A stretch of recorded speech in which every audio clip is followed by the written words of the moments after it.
Shalom to you from oneforisrael.org. Hear, O Israel, the Lord our God, the Lord is one. The Shema is, without a doubt, the theological standard by which all claims about the God of Israel are measured, including the claims about God in the New Testament. Since God is one, how is it possible to claim that Yeshua is also God without contradicting the Torah's teaching about the one and only God? And if Yeshua is God on earth, why does the New Testament tell us that Yeshua prayed to God in heaven? Isn't this a contradiction?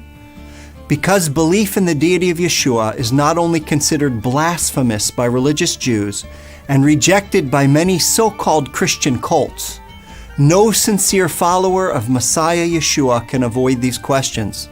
Surprising as it may seem, the final chapters of the book of Exodus, Parashat Prkudeyi in Hebrew, are crucial for helping us understand why belief in the deity of Yeshua is perfectly consistent with, not contradicted by the Torah.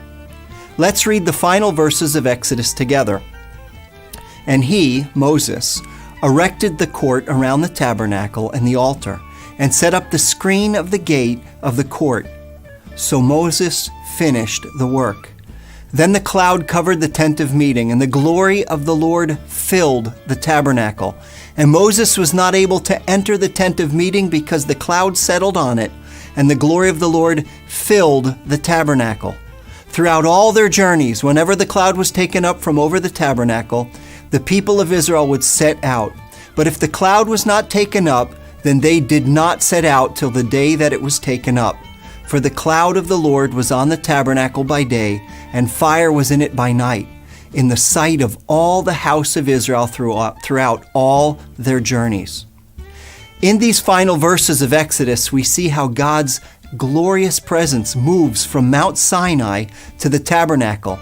And in many ways, the tabernacle becomes a portable Mount Sinai. Just as Mount Sinai had 3 levels of holiness, likewise the tabernacle had 3 levels of holiness. Just as God's glory dwelled on the summit of Mount Sinai, so God's glory filled the tabernacle and the Holy of Holies in particular. This spectacular localization of God's glory inside an earthly tent begs the question: how can the one true God dwell in the tabernacle without ceasing to be God everywhere else?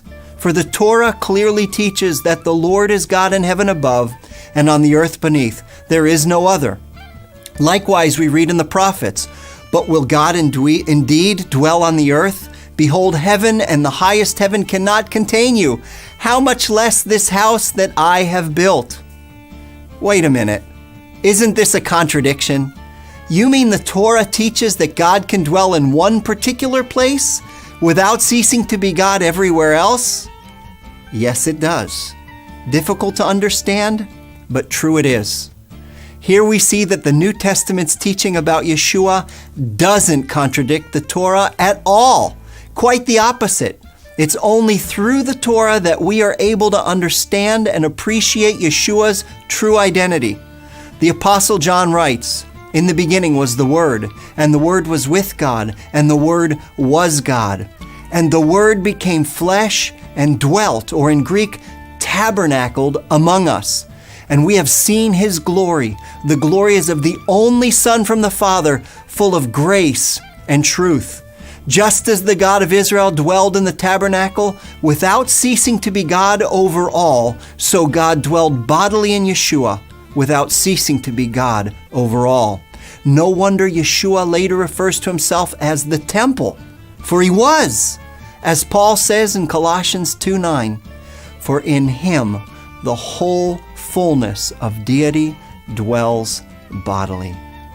That's all for this week, but please join us next week for another installment of 5 Alive. Wishing you God shalom from One for Israel. And don't forget to share.